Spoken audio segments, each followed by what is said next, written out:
It's one of the first conversations you ever learn in English. How are you? It's time to expand our horizons. Please don't say, I'm fine, thank you.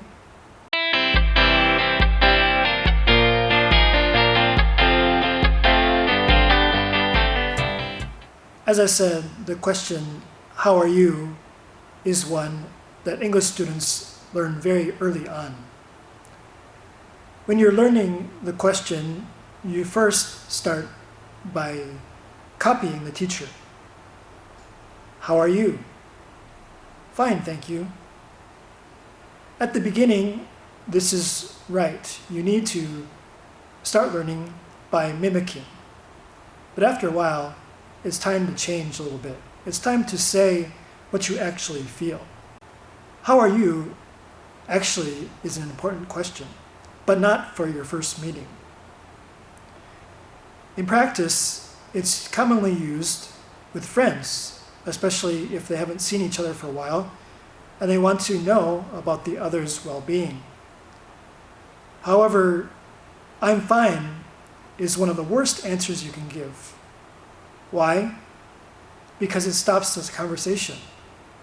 If you're fine, then there's no reason for me to keep asking about how you've been and what's going on. The question, how are you, actually has many answers, and they can express a wide range of situations, ranging from good to bad and anywhere in between. After this video, you won't have to say, I'm fine, ever again, unless you really mean it. The first group expresses negative emotions. I've been better. I'm having a bad day. I'm not great. I'm feeling a bit down. The second group expresses a mixture of good and bad or neutral emotions. I'm okay.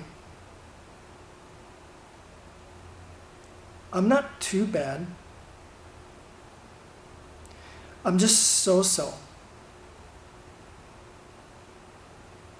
I'll be all right. The third group expresses positive emotions. I'm pretty good. I'm great. I'm awesome. I've never been better. Did you notice differences in these three groups other than just the words being different? The different groups have different intonations that express different emotions. For more information on how intonation affects emotion, please see the video here. The question, how are you, is supposed to mean that someone cares about your situation. If we can answer it with our true emotion, the asker can continue the conversation and ask more about how we feel. So be a true friend, and don't say, I'm fine as an answer anymore. I hope this video has helped you. If it has, please give it a thumbs up, pass it along to a friend, and subscribe so that you'll always get the newest content. And if there's something in this video that specifically helped you, please let me know. So long for now. See you again soon.